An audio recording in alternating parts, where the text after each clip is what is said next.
What you're about to see is a real-life story, taken from the files of the police racket and bunco squads, business protective associations, and similar sources all over the country. It is intended to expose the confidence game, the carefully worked-out frauds by which confidence men take more money each year from the American public than all the bank robbers and thugs with their violence. Captain Braddock. Captain Braddock. Ready. This piece of rock cost a mining engineer his reputation, and almost cost me my life. It began a short time ago, just 2 days before I started on my vacation.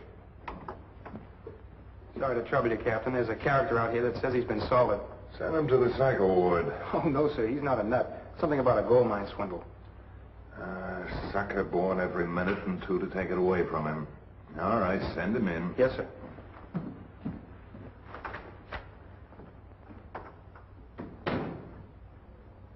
Evan Davis, you old son of a gun. How are you, Brad? Nice to see you. By golly, you still kept that boy's figure. Well, that's about all I've kept. I don't see any fat on that long stomach of yours. Tell me, how's the mining engineering profession treating you? Not so good. I think I'd have done better to become a detective instead of an engineer. You know, and sometimes I wish I'd followed up the mining engineering. Sit down, won't you? Tell me, how's Rosemary and Gwen? Fine. Except you wouldn't know Gwen. She's 9 years old. No. Has it been that long? It sure has. Look, Brad, I'm in trouble. Serious trouble. Yes? I've been flim-flam, buncoed. You're looking at a 24-carat, quadruple-plated, copper-riveted sucker. You? Oh, what do you mean? I've been salted. I got my company out on a limb for a $25,000 option on a gold mine that hasn't got an ounce of gold in it. And the company thinks it's collusion? Well, they haven't said so in so many words, but I'll never be able to get another job as a mining engineer unless I can clear myself. Well, do you know who did it? Yes. An old mining engineer with a kind, benevolent face and the most honest baby blue eyes you'd ever want to see. He's known affectionately by his fellow townsmen as Dad Miller. And he got the $25,000? And my reputation. Do you know how he sold it?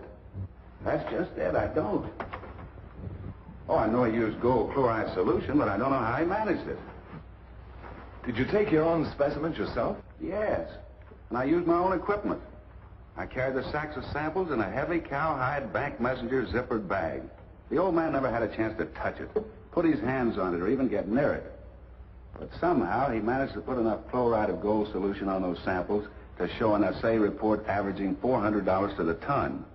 Well, it would only take a few drops of gold chloride in each sample sack to show that. I know, but he had to get those few drops in there. Well, he just couldn't have done it. It's impossible.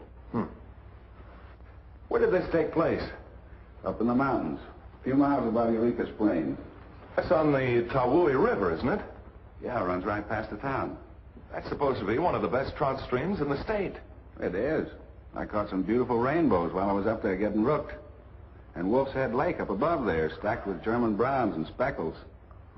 I'm starting on my vacation day after tomorrow. I was going up to Selden, but do you suppose if I set myself up as a pigeon that this Dad Miller would make a try for me? I'm sure of it. All you have to do is make a noise like ready money, and he'll be there with bells on. Where's the best place to contact him? At the Blue Diamond Saloon in Eureka Springs. He drops in there every afternoon for a couple of beers. I'll have to get a sample outfit from you. I don't know what's happened to mine. It's been such a long time since I've done any prospecting. Don't worry about that. I'll fix you up with everything you need. Brad, I can't tell you how grateful I am to you. Now, wait a minute. Don't get your hopes up too high. If this old codger was tricky enough to fool you, I'm not so sure that I can crack this case. But I'm willing to try. Now, if you'll just fill me in on the main points, I'll know what to be on the lookout for. Because these crooks always follow the same pattern once they find a nice angle. Well, he wrote to the company and said he had a good prospect. Asked for an engineer to come up to check it. The company sent me. I took 3 sets of samples on 3 different occasions. As I told you, I never let those samples get out of my sight for a minute. I even personally took them over to Rimrock and had them assayed there. And later on, the company sent some of the other samples up to government assayers in San Francisco. Always the same report, right around $400 to the ton. And so, on my recommendation, the company paid this old crook $25,000 for an option. They sent a crew up there with diamond drills to make a preliminary exploration. The crew sent back over 6 tons of cores and face specimens, and there wasn't a grain of gold in the entire 6 tons. Every assay came back negative. They didn't even show color. And you're sure that he didn't have any opportunity to tamper with your original samples, the ones that assayed around 400? I'm positive of it. That's the point that's, well, it's driving me nuts. If I'd been careless, or if there'd been the slightest chance of a slip-up, it'd be different. But I wasn't careless. The only thing I can figure is the old crook must be a magician. You know, that's probably the answer. What do you mean? You've seen magicians perform the impossible on the stage, haven't you? Well, I've seen them do things that looked impossible. Yes, the magician's art depends upon one little thing, misdirection. You think you see what's happening, but you don't. But I never even let him get near the bag. You can't put gold chloride on samples without getting near them. A heavy cowhide bag with a padlock on it. And besides, Brad... I know, but there was a slip-up somewhere along the line. There had to be. Now, you stick around where I can reach you by the telephone for the next few days. I may need your help. What about the Bureau of Mines? They sent a field engineer up there to investigate. He ran into a blank wall. I see. Well, bring me the tools and things I'll need here at the office sometime tomorrow. I'll have them here within an hour. Okay, and keep your chins up. Braddock's on the trail. So long.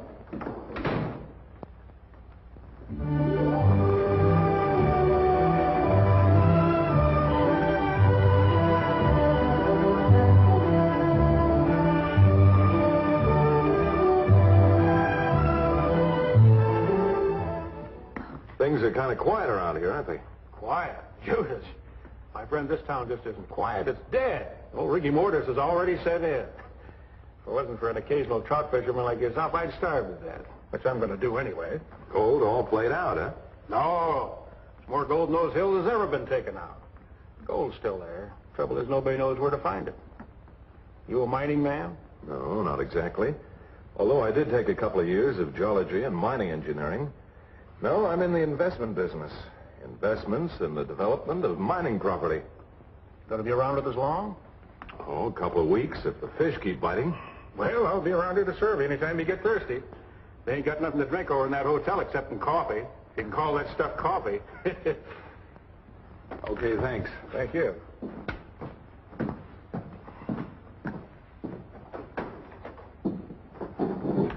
Hey, Jeb, you ain't finished your beer. You drink it. What's the matter with it? You got a bug in it or something?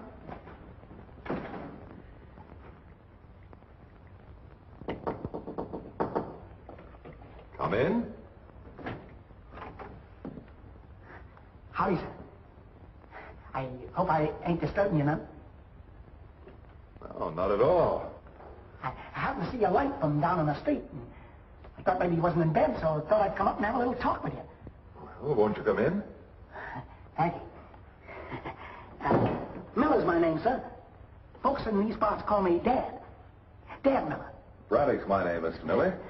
Oh, won't you sit down? Thank you. Thank you. Caught any fish yet? Well, I just got here this afternoon. I haven't had a chance. I'm going to take a shot at him in the morning. I stopped in with the Blue Diamond this evening, and my pal Sam Kelsey tells me that you might be interested in mining and development. I'm more interested in trout fishing.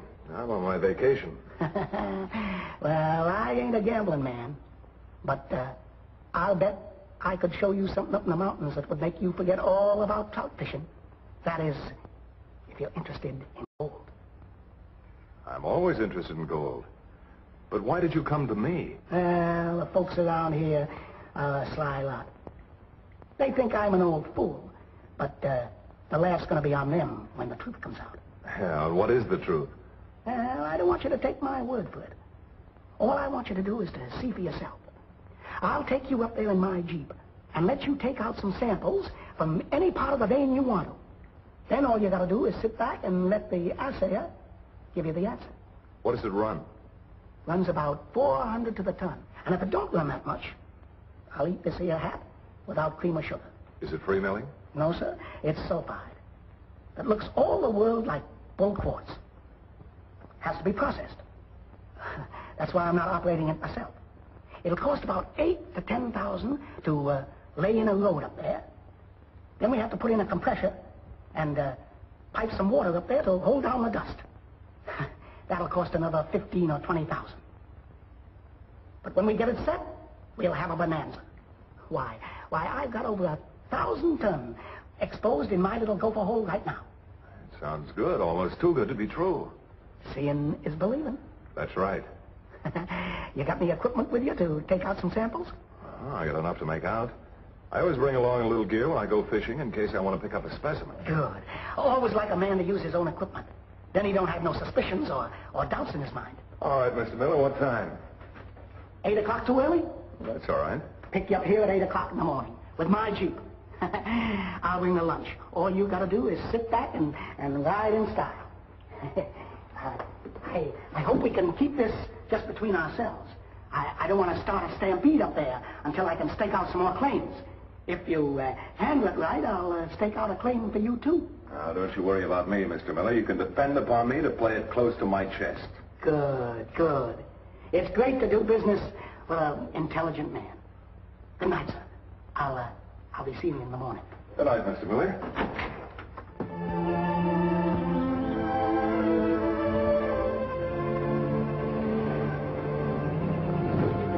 Well, here we are, Mr. Paddock. My little $1 million gopher hole. You got everything set?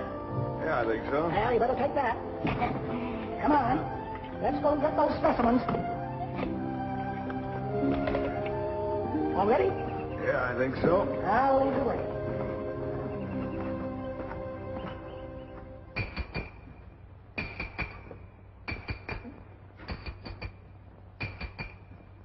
Well, that's the way I like to see a man sample a mine.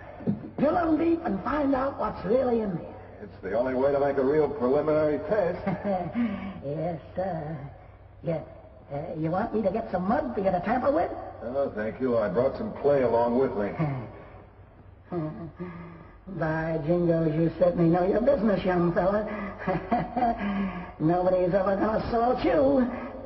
I'd like to see them try. They'd never get away with it. Not with you using your own tools, your own powder, and your own mud. There's a neat little bag you got, too, to put your specimens in. Tamper-proof, huh? Yes, sir. Yeah, that ought to hold it.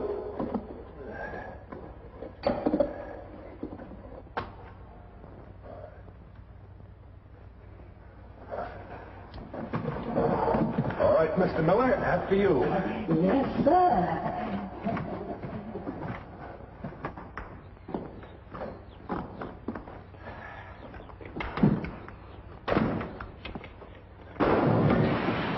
There she blows. While we're waiting for those powder fumes to blow away, we might as well have our lunch. Sounds like a good idea to me. Yes. Hope you like fried chicken. I sure do. Here you are.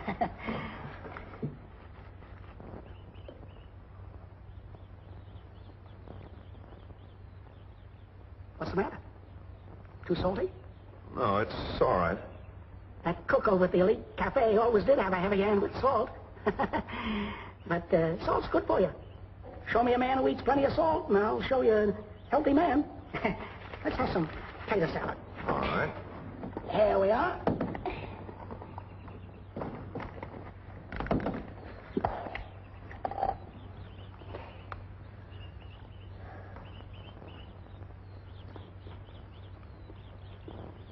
Boy, that cook sure does have a heavy hand with the salt. It's mighty salty, all right. How'd you like a nice drink of spring water? I sure could use it. Well, I'll be hog-tied, throated, and landed. That no-good cook forgot to fill my canteen. Just goes to show you, if you want anything done right, you gotta do it yourself. No water. No. Well, never mind. There's the sweetest spring you ever saw about 3 miles down the road. And when I get back to town, I'll give that cook a bawling out he'll never forget. I'll pick up the specimens and be right with you. And I'll have that Jeep all packed up and ready to go when you come out. Fine.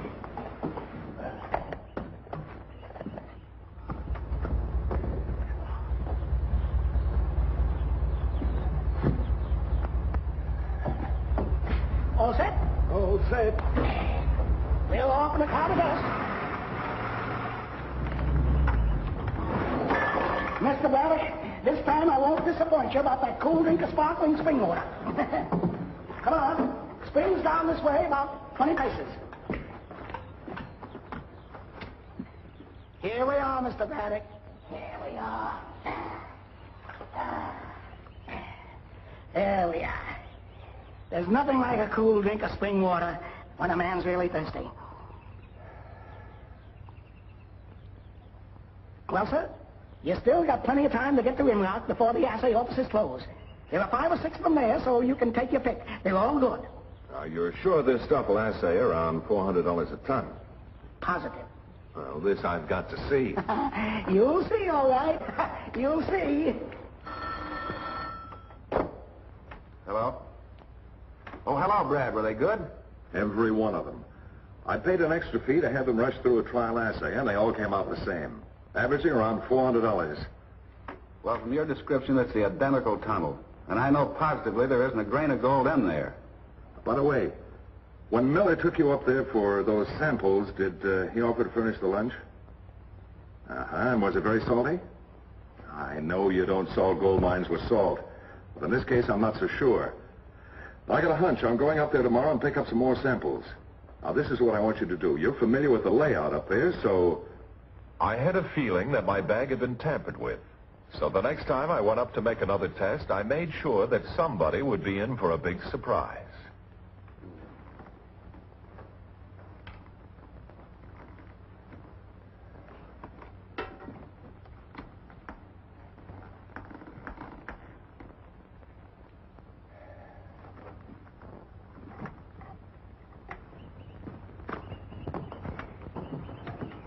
Don't have to worry about salt this time, Mr. Good. Braddock. I made these sandwiches myself. Hope you like corned beef. There's nothing wrong with corned beef. I'm glad you decided to double-check my little prospect, Mr. Braddock. Man can't be too careful in cases like this. When it involves money. Real money, I mean. You didn't put red pepper on this, did you? Me? No. No, I don't think so. It does taste a mite peppery, though. It's funny. Just the way it came out of the can. Maybe you'd like a drink of water. Yeah, thanks. I got this out of my own warehouse. There you are.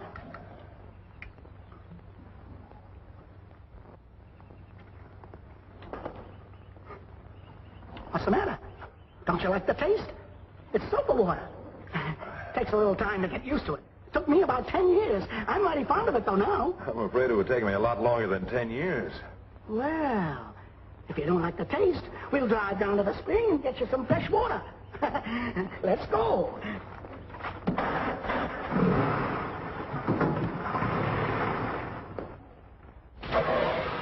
What's that? What's the matter? My eyes. I'm blind. I can't see nothing. It's my eyes. Your eyes will be all right in a few minutes. The effects of tear gas don't last long. So you're a cop. That's right. Stinking, sneaking cop. Better reach Mr. Copper before I blow you in two. And now I'm going to teach you it ain't healthy to go squirting tear gas in my... None of that, Jeff. Why? Because I have other plans for Mr. Braddock. You get in the Jeep and drive. Come on. Get the car. I'll keep him covered.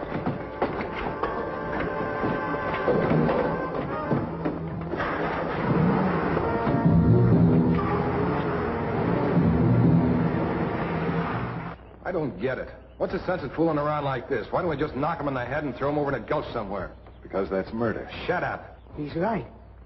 That is murder. And murder's against the law. Even more against the law than salt in the mine.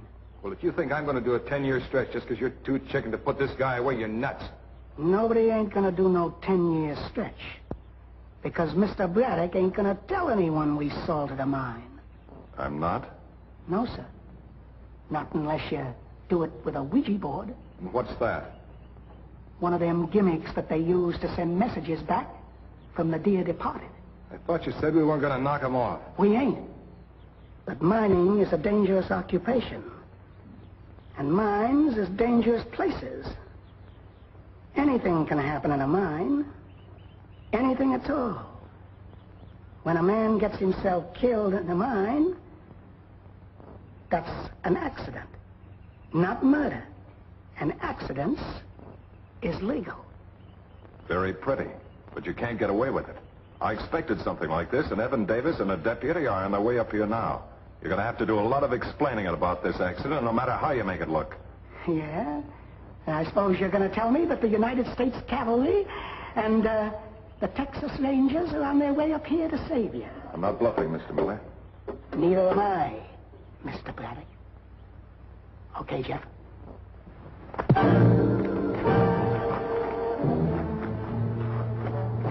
Take him into the mine.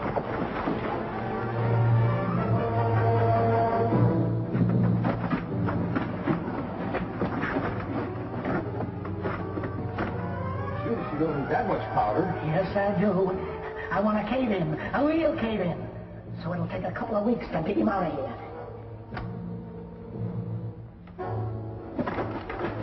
Come on, let's get out of here.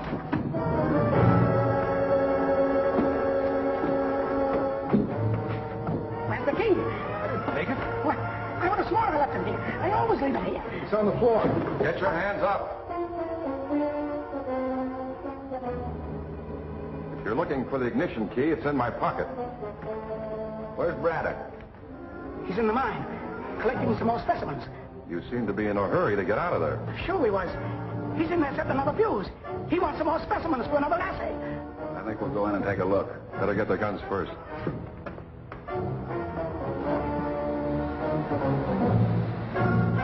All right, get down and lead the way in. I ain't going in that tunnel. He's setting another fuse in there. And he's using more dynamite than makes sense to me. There's something wrong here. Don't go in there, you fool!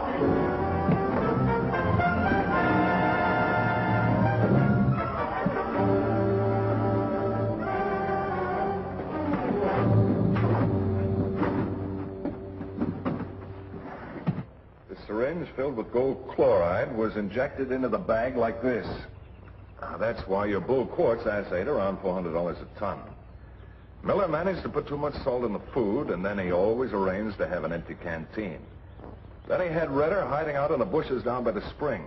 It only took him a few seconds to inject the gold chloride into the sack and then duck back into the bushes again. And when they assayed it and the chloride burned away, the gold was left in the specimens. Simple but effective. Until I went back over every step 3 or 4 times, I forgot about that important few seconds the bag was out of my sight. The clue that put me back on the right track was the salty food. Well, these two won't be salting any more mines for a long time, especially with an attempted murder rap to face on top of grand larceny. Let's get started.